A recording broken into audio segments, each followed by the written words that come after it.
No? All right. Jaya Radha Madhava Kunja Bihari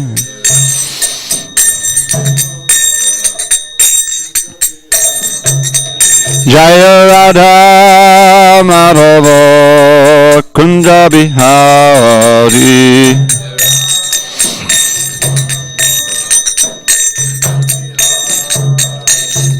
Gopi Jana Vallabha Girivaradhari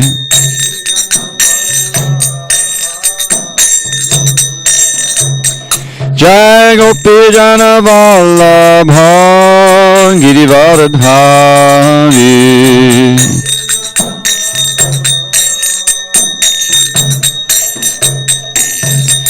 Yashodanandana Braja Jana Ranjana Yashodanandana Braja Jana Ranjana Yamuna Tira Vanachari Yamuna Tira Vanachari Jaya Radha Madhava Kunja Bihari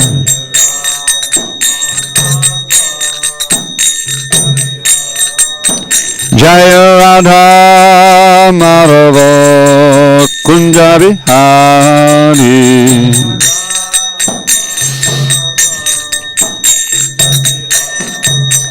Jaya Radha Madhava Kunja Bihari Madhava Kunja Bihari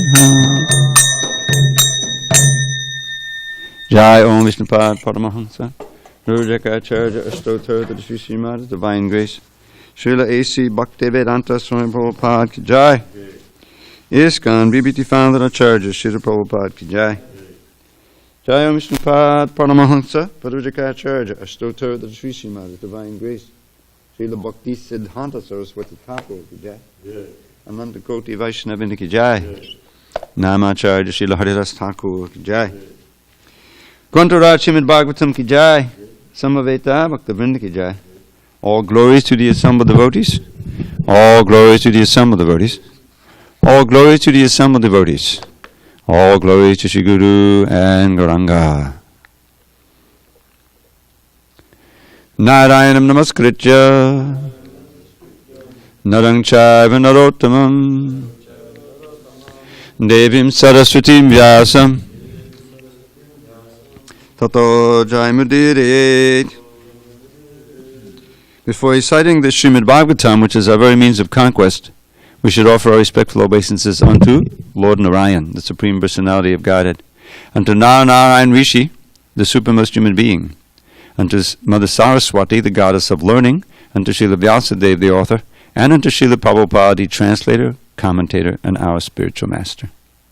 Nashta Prayesha Bhadreshu Nityam Bhagavata Sevaya Bhagavatyuttama Shloke Bhakti Bhavati Naishtaki.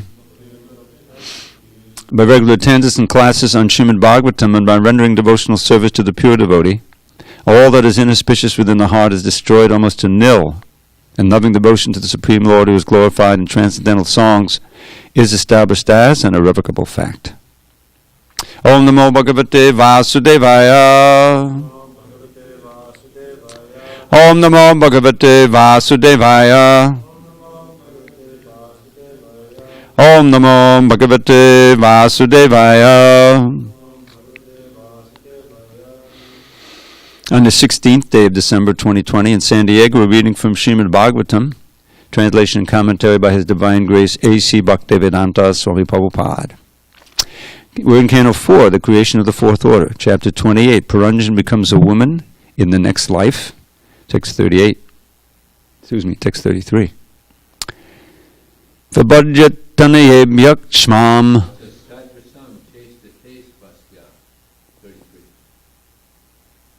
I said that. I said, I'm sorry, 33. Yeah. Try again. Vibhajyatanaye bhakshvam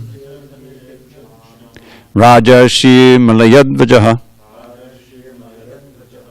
Adviradishu Krishnam Sajagam kolachalam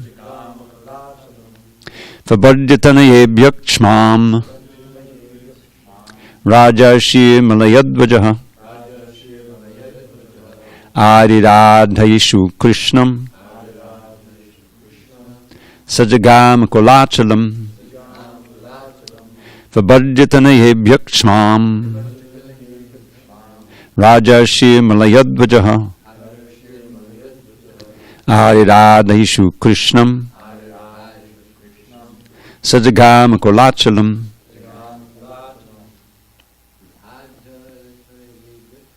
Vibhajyatanaye bhakshvam Rajarshi malayadvajaha Adiradhaishu Krishnam Sajagam kolachalam Vibhajyatanaye bhakshvam Rajarshi malayadvajaha Adiradhaishu Krishnam Sajagam kolachalam Vibhajyatanaye bhakshvam Rajarshi malayadvajaha Adiradhaishu Krishnam Sajagam kolachalam Vibhajyatanaye bhakshvam Rajarshi malayadvajaha Adiradhaishu Krishnam Sajagam kolachalam. Good, good. Vibhajyatanaye bhakshvam Rajarshi malayadvajaha Adiradhaishu Krishnam Sajagam kolachalam. Vibhajya, having divided, Tanayebhyaha, among his sons, Shmam, the whole world, Rajavishihi, the great saintly king, Malayadvajaha, named Malayadvaja, Adiradhaishu, desiring to worship Krishnam, Lord Krishna, Saha, he, Jagama, went, Kolachalam, unto Kolachala. Time out. Okay. Translation. After this, the great saintly king Malayadvaja divided his entire kingdom among his sons. Then, in order to worship Lord Krishna with full attention, he went to a solitary place known as Kolachala. It's the name of a mountain. Achala means doesn't move. Purport. Malayadvaja, the great king, was certainly a Mahabhagavat, topmost devotee. By executing devotional service, he begot many sons and disciples for propagating the Bhakti cult, Shravanam Kirtanam Vishnu. Actually, the entire world should be divided among such disciples. Everyone should be engaged in preaching the cult of Krishna consciousness. In other words, when disciples are grown up and are able to preach, the spiritual master should retire and sit down in a solitary place to write and execute Nirjan Bhajan.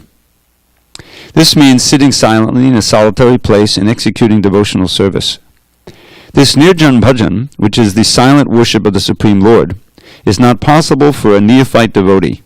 Srila Bhaktisiddhanta Saraswati Thakur never advised a neophyte devotee to go to a solitary place to engage in devotional service. Indeed, he has written a song in this connection. Dushtamana tumi kishera Vaishnava Patishtara Tari Nirjanera Gari Tabi Hari Nama Kevala Kaitava. My dear mind, what kind of devotee are you?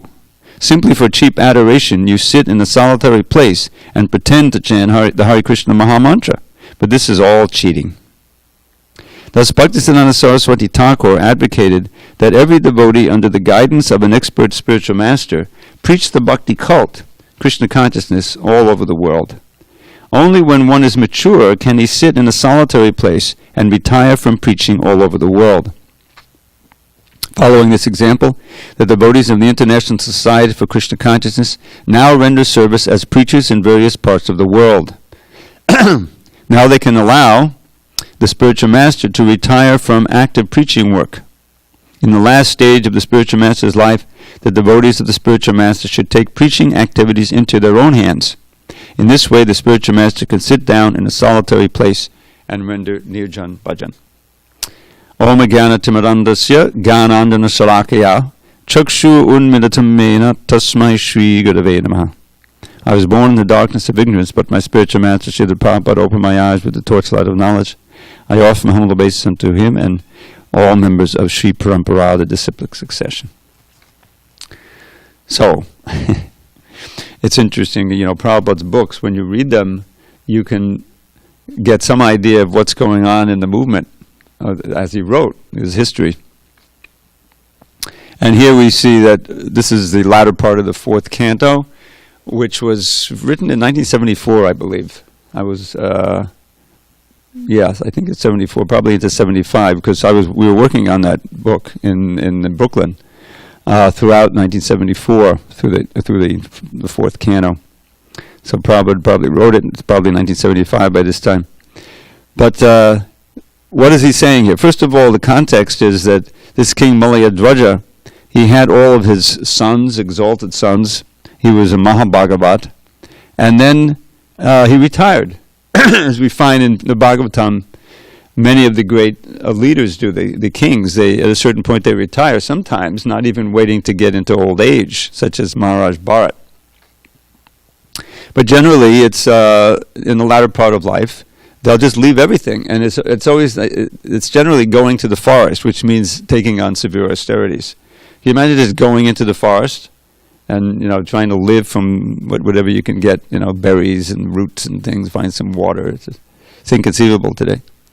But this was the standard. From being a king in charge of so many people and having such wealth and comforts, realizing that even if you're a great devotee, you realize, well, there's some attachment there, and also to teach the process of renunciation, they retire. Sometimes very suddenly, like Maharaj Pariksit, that was a separate, a special occasion. He was cursed. But the main point was he gave it all up. He took off his royal dress, and he gave the whole thing up. He gave the kingdom over to his sons, or son. And then he just sat on the bank of the Ganges. So here's King Malayadwaja, who is a great king and a Mahabhagavat, and to his many sons and disciples, and Prabhupada says, for propagating the Bhakti cult. So this is a theme here, is that, and in this purport, is that the premature embrace of solitary bhajan or leaving the preaching field is not at all part of our line. Prabhupada quotes Bhaktisiddhanta Saraswati Thakur here. Is that, as I mentioned in the last class I gave, I think, it was Monday, is that there's a model that's been set, and it was actually set by Lord Chaitanya, where of course he's God himself, but he also took the role. He was in household life, he took sannyas, but when he gave up that guise of just being a great pundit, and not a full-on Vaishnava, there was a period there. It's very interesting. In his days in Navadvip, there were so many great devotees there. Srivas Thakur was there, and many others, and they would see him and they would avoid him on the street, because he would always get into an argument. He would be embracing this whole Nyaya principle, logic, defeating and everything. So there's one instance where I think it was Srivas Thakur said, "Oh, Nimai, Pandit, if you would just become a great Vaishnav, you would be the greatest of all Vaishnavas." So he smiled and said, "Well, maybe by your mercy." So he went to Gaya, and he came back and he took initiation and he revealed his real nature, which is the Supreme Personality of Godhead, but mostly as a great devotee and preacher, fearless. I mean, it was being run by the Muslims. You had this Qazi. Qazi more or less means sheriff, I believe. You have the Nawab, the king, and then he's got his Qazi.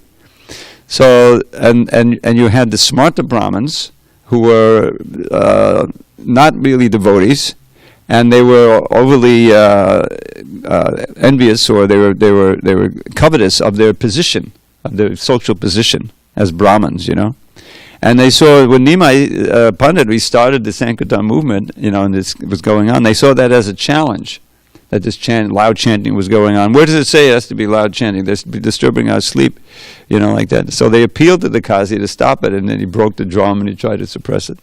And then Lord Chaitanya, he started, he broke it out. He was all going on in Shiva Sangan, right? They were meeting in the evening, wouldn't let anyone in, wasn't a full-on Vaishnav, One Brahmin couldn't get in. He famously cursed Lord Chaitanya not to have any material opulence, which he thanked him for.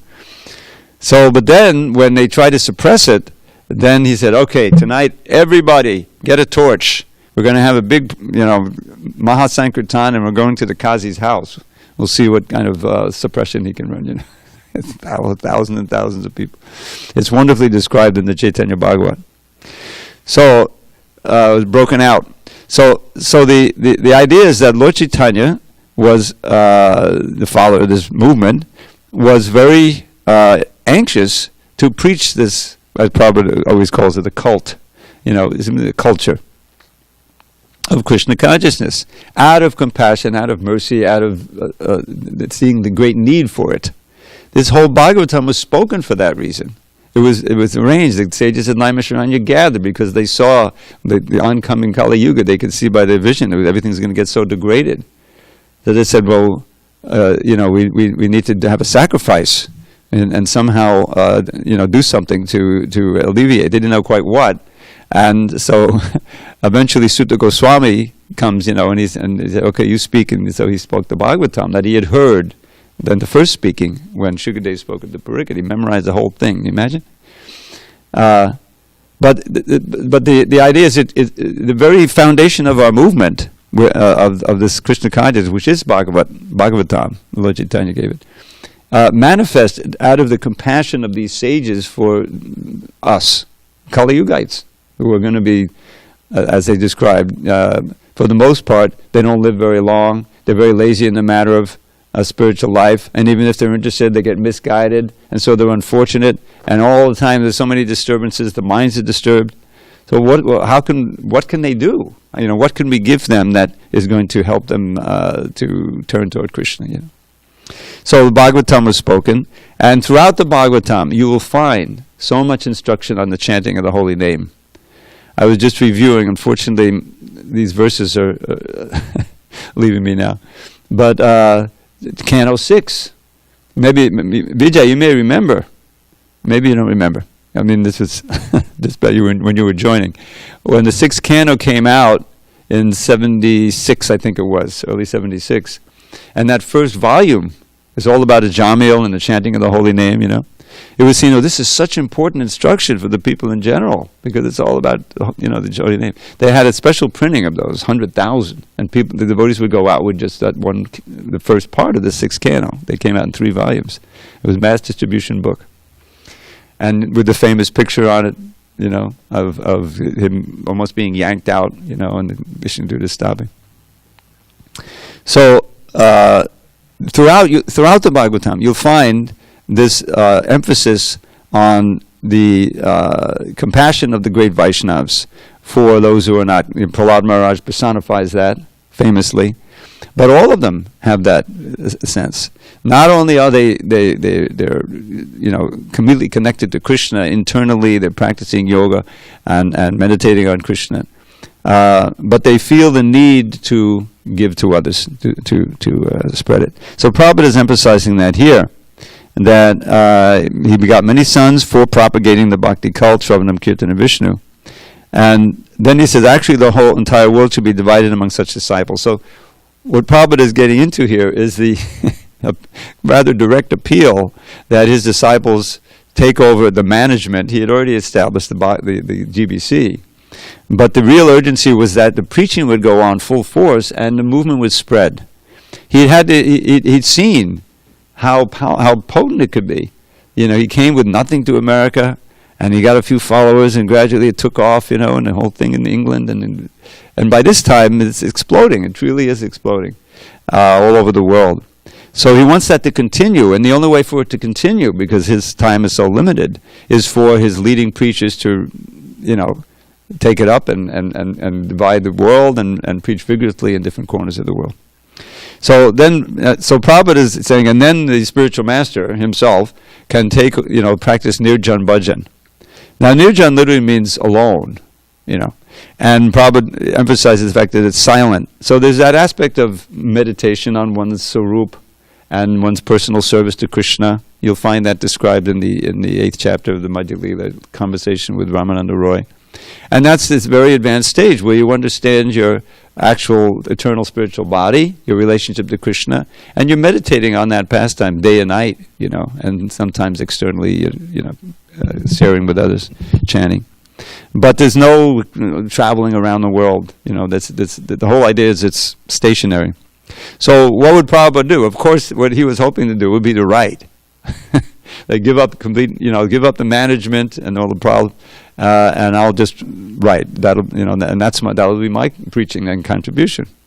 Now he did that anyway, but he never stopped going. The most amazing thing was in 1977 in September. Prabhupada, he had been sick for months, ill for months, and he was in Vrindavan. But he felt the need, he felt the urgency of going to America and Gitanagari, establishing Varnashram. Because, Varnashram is really meant, ideally, for the householders. That those who are, they've got, ideally it takes place in a farm with a lot of cows and so many things. So there's a means of sustenance for a household life. It's simple but austere, but still, there has to be something. And you have those 4 varnas and the ashrams manifest, and it's built on cow protection. So at that time, Gitanagari was the best chance of doing that. It had been established in America for some time. There was a lot of cows there and successful. So he felt he wanted to go there. He said, maybe 50% of my mission is undone, and that's establishing the Varnashram. So devotees were amazed, because Prabhupada had been, bedridden, and was, he had hardly any energy, but he insisted on going. He got as far as London, and all the devotees who could possibly go, all of Europe, all the temples emptied out, leaving a skeleton crew to manage the deities, and they went to London to see Prabhupada. And it was I didn't go. I was in L.A. But Prabhupada, I don't think he could speak at that time. He was so thin, I can hardly see, and devotees were just crying, really, seeing him. It was a very emotional exchange, but very moving exchange. And then eventually he went back, So the point is, he never actually came to this point of just retiring. He always felt the need to go out and be with the devotees and encourage them, and initiate new devotees and so many things. But here he's feeling, because really the thing that troubled him the most is that he wasn't having time to write, do the Bhagavatam. And as you probably know, he got into the 10th canto, finished 13 chapters, and that was as far as he got. Now, one of the reasons that happened is that he stopped doing Bhagavatam twice. He stopped for the Krishna book, and he also stopped for the Chaitanya Charitamrita. And why did he write the Chaitanya Charitamrita? Of course, it's an essential book. It's we're very fortunate to have it. But that wasn't originally part of the plan. But devotees he was traveling with after he got sick in 1967, and Govinda Dasi and her husband, Gorsunda, I think his name is, they took care of him, and they would travel everywhere with him, and it was a whole thing.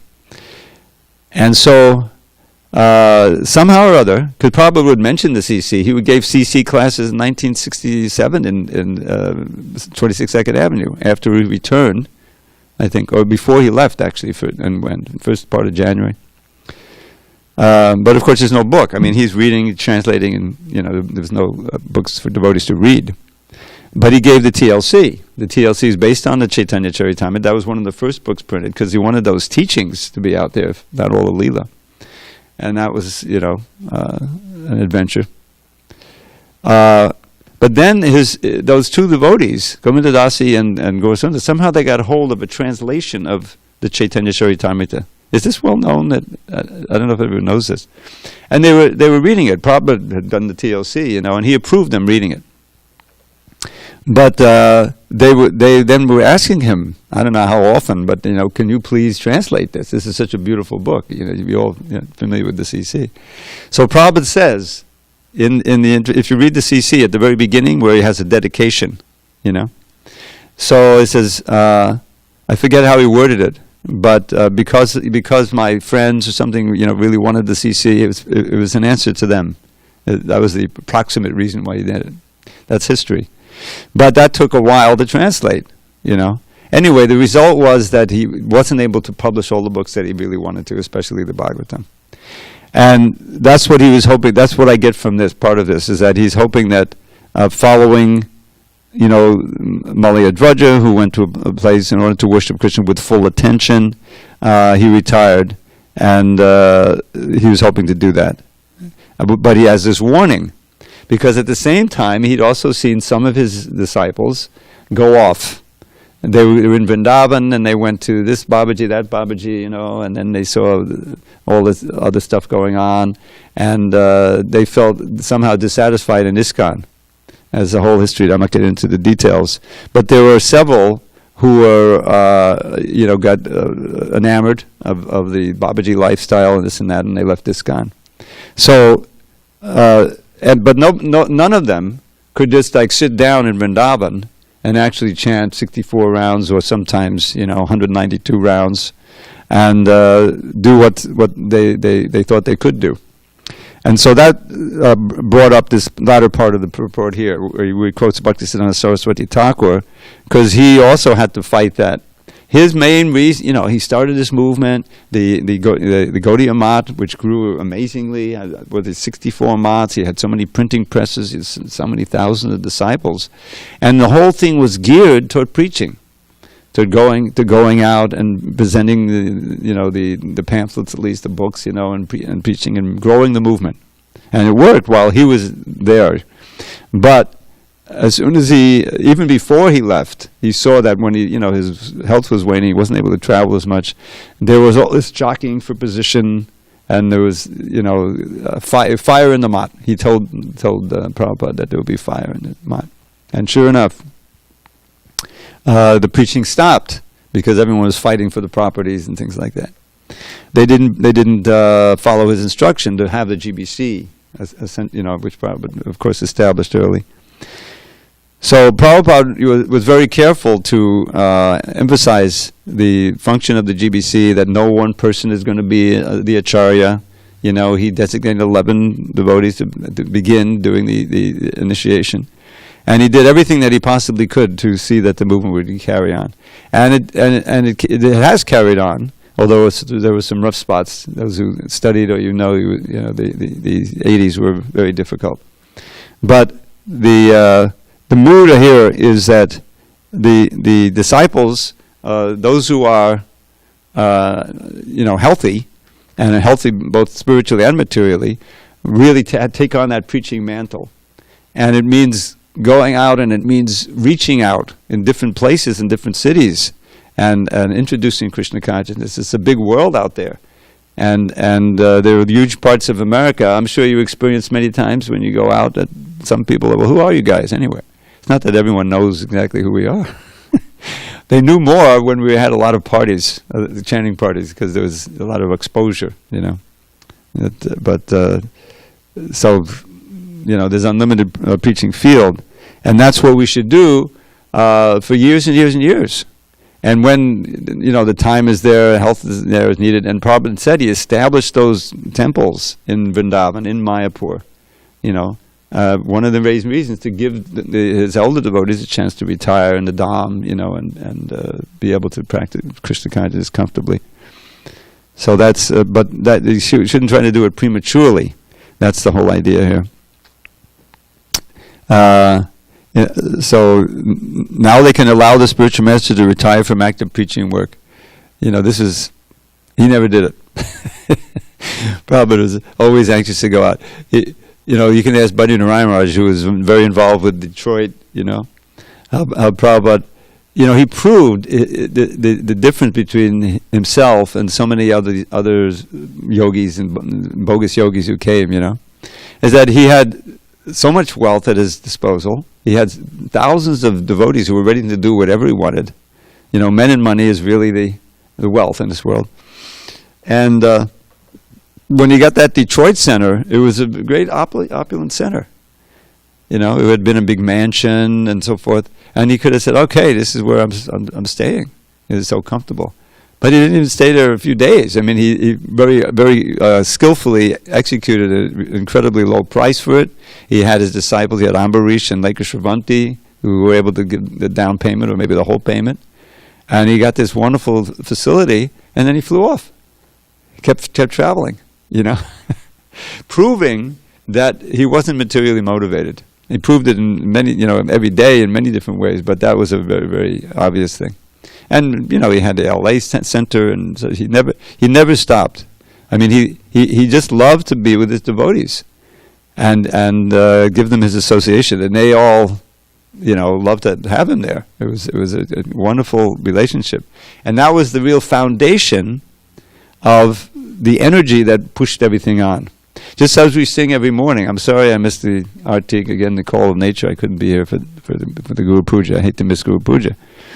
But what does it say? It says, Shri Guru Chadanarate Ese Uttamagati.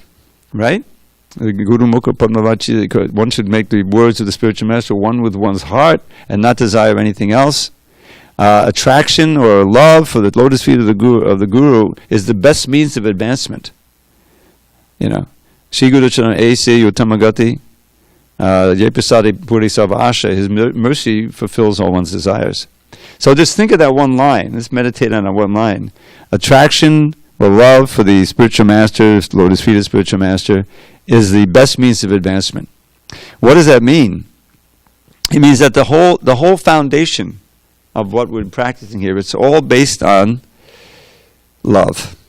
That's really what it is. Bhakti is love. Why is Krishna able to attract great stalwart intellects and persons like Sarvabhauma Bhattacharya and Prakashananda Saraswati? Because ultimately the soul is hankering for that unlimited loving exchange, that blissful loving exchange with Krishna. That's who we actually are.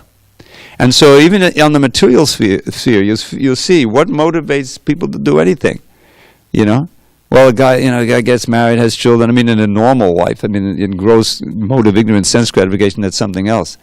But just an ordinary materialist who's more or less mostly in the mode of passion, little goodness and little, ignorance. But you get married, and you have children. So it's that love for the children and for the wife. You can support them. You undertake the whole process of getting a job and going every day and performing severe austerities. That's what it is. And that's why this world is so confused, because those bonds are being distorted and weakened by so many artificial things, and when a family is broken up, and when that's weak, the whole society is in trouble. That's in our philosophy. That's in our books. This healthy family life, which centers on the chastity of women and the faithfulness of men, and the self-control. That has to be there. Otherwise, when you have these nuclear families, which are very weak, and people don't bother to get married anymore, Prabhupada says that marriage is more or less an imagination in modern society. Read chapter 16, text 7. It's all about Manusamhita, and women should be protected, so many things, And that was Arjuna's argument. If the women are not protected and they produce Varna Sankara, then what happens when those unwanted people grow up? Society becomes hellish. You have untrained people running around creating havoc. This is the modern society. So that's the model, and that's what the ideal was. But that there has to be a revolution in society for even to that begin to happen, and that revolution is a revolution in consciousness. It's not some political thing. It's not some military thing. It's not some economic adjustment. It's an adjustment in consciousness where people have to awaken to their real goal in life, and understand the means to get it, and begin to have faith in the elements of this philosophy. Beginning with, you never die. Everybody dies, nobody dies. Wake up and open your eyes. That's the first thing. And if people don't understand that, they just think that life is just whatever you can grab and enjoy in this lifetime, and it creates absolute hell for everybody else. So this knowledge is all important. And it's meant to create a revolution in this misdirected civilization. That's right there in the Bhagavatam at the beginning in the 5th chapter, 1st canto. So it's urgent. Our mission should be to learn these books. It should be, that's why Prabhupada set up the Bhakti Shastri and the further, Bhakti Vaibhava and all these things, where you systematically study his books and imbibe the knowledge so that you can also teach others. And it's a foundation of your faith. When you really, know the books well, then Krishna is God. I can see all these great souls and what's going on here. It makes perfect sense. And meanwhile, if you're practicing nicely, you're also getting some experience of that. You're feeling, Krishna's compassion for you, your love, and you're also feeling something that nobody can take away from you, the waning of the bonds of material desire and material anxiety and all these different things. It becomes loosened. It's right there in the 3rd canto. Maya Devi gives you up. It becomes easier to live in this world and practice devotional service when there aren't so many fears and anxieties and troubles and passions and addictions that are pulling your mind this way and that way. And that comes by regulation of sadhana, where you take pleasure in the holy name and seeing the beautiful deities and association and hearing and preaching, and everything becomes part of the nectar. I mean, Lord Chaitanya, it's cleaning the Gundicha temple. It's really nice pastime. I don't know, you know about that. So part of the whole Rath Yatra was cleansing this temple, Gundicha temple, which represents Vrindavan. The whole story behind the Rath Yatra is that Krishna in Dwarka is being pulled by the ropes of the love of the Brijbasis, headed by the gopis, back to Vrindavan. Because when they actually met at Kurukshetra, there was this big solar eclipse, and Krishna went with all his queens and all of his entourage, thousands and thousands, to Kurukshetra to bathe in the lakes left by Parashuram. It's auspicious solar eclipse. So they also came from Vrindavan. This was a meeting, a reunion after many, many, many years. You can imagine the emotions. So the Radharani is speaking to one of her friends. This is a verse written by Rupa Goswami, revealing the inner mood of Lord Chaitanya as he danced in Rath Yatra. And so he's singing this verse, and no one could understand it except Swarup Damodar, because there's nothing about Krishna. It's now I've met my lover on this, and let's go back to the bank of the Reva. Where the heck is that? And I want to see him there. So it was kind of a secret thing.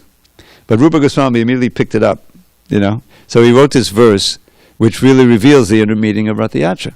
Priyaksoyam Krishna sahachati kuru chaitamalitas tataham sarada tadidamabhayo sangamasukham tatapyantak kelan mododamadali panchamajushe manomekadindi pulinavapanaya spahayati. says, "My dear friend." So Radharani is also at Kurukshetra, and she's speaking to her friend. And she says, "My dear friend, now I have met my very old and dear friend Krishna on this battlefield of Kurukshetra. And he's the same Krishna, and I'm the same Radharani, and it's very nice that we're meeting. But still, my mind hankers to take him back and see him back in Vrindavan, and to see him play the fifth note on the flute on the bank of the Yamuna." In other words, that's the mood. Is that there's no place like Vrindavan. The loving exchanges Krishna enjoys there. That's really our eternal home. So that was Lord Chaitanya's mood in engaging in the chanting and dancing and pulling those ropes, and so they would go to Gundicha. Gundicha is a temple. I've never been there. I don't know if you've ever been there, but it's a few miles up the road, right from Puri, downtown Puri, and there's a little bit more sylvan atmosphere there, a little more like a country. So traditionally, the deity stays there for a week, is it? I think, and then they take him back. So I don't know if it's used the rest of the year, but anyway, it has to be cleaned. So Lord Chaitanya, he went there and started cleaning it. He engaged all of his followers, and there's massive. That's like maha cleanup, And he's he's washing, and sometimes his tears would be flowing. He'd be washing with his tears, and it's an incredible pastime. And the whole idea there is you're cleaning your heart. By cleaning the temple, you're cleaning your heart. And there's a wonderful purport, Prabhupada quotes mostly from Bhakti Siddhanta Saraswati Thakur, how one has to clean his heart by the process of devotional service, regulation, but has to be careful. Lord Chaitanya went through again after everyone cleaned, and he found more little bits of dust and threw them outside. Is that the material desires and the impurities, if you're not careful, they can again enter into your heart, and they can be obstacles in devotional service. So the cleaning has to go on every day. In other words, it's a constant cleansing process till you're ultimately pure. But, so even in the cleaning, you can remember the Gundicha temple, you can remember, these pastimes, and that itself becomes a very ecstatic activity. And you can imagine if every moment, your whole activity is informed by this, motivation to remember Krishna, serve Krishna directly, and become pure, and you're feeling, and then I want to go out and try to help people to come to this wonderful consciousness which you're experiencing. The thing that people are really turns people are the quality of the devotees. You meet a devotee who's unique, who even though he's trying to sell you something, you can see the motive is not that he's trying to make money off you. He's trying to give you something invaluable for your service. This is the feeling they should get, invaluable for your life. And a certain number of people will respond to that. Of course, there's an art and science of doing it effectively. But that the real successful, there's legendary distributors in this movement. I remember Gauri. I remember from Brooklyn, and she was a pretty good artist. But then she became a full-time book distributor, and she was so determined to do the books, and she got sick. Prabhupada actually, did you know that Prabhupada had predicted that she would have a problem in the stomach, and she eventually got stomach cancer. So she goes to Vrindavan, but then she has a remission. She comes back, she's in a wheelchair, she's still going out, and is distributing. And she became legendary, determined to serve Prabhupada that way. And every year, I think it's during the Rath Yatra, that there's a day where in LA where they honor her and they play some of her talks and everything. So, these great souls, Vijay is one of them. 42 years of book distribution. It's incredible. And there's others in the movement, who have been steady over the years. So what's the motive? It has to be, to please the spiritual master, because people need it so much. It's an emergency. You can see, everyone, when you understand the philosophy, even you don't have to be a great scholar, you read, that there's a great emergency. People are carrying all of these sinful reactions with them. They have no idea what their future holds. And you have something that can save them from that. It's like a doctor on a battlefield. You know, there's so many people who are injured, so many people who are about to expire. But you have a remedy that can help them survive and get healed, you know.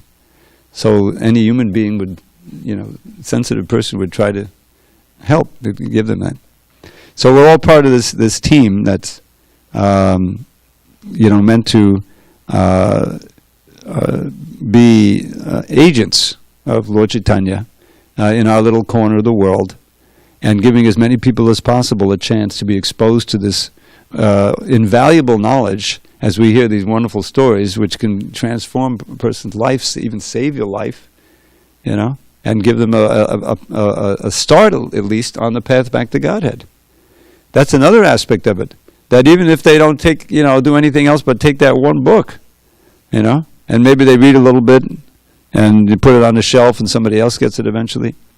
But it's just a little exposure can change their whole lives, and for the better. So understanding that, we can see how important our role is and that we should be serious about it. Okay, I'm going to read this translation again. King Malayadwaja has retired.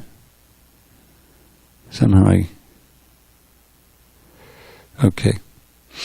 After this, the great saint King Malayadwaja divided his entire kingdom among his sons. Then, in order to worship Lord Krishna with full attention, he went to a solitary place known as Kulachala. Comments? Questions? Balaram. You can always count on Balaram. Thanks for coming back, Balaram. You're welcome.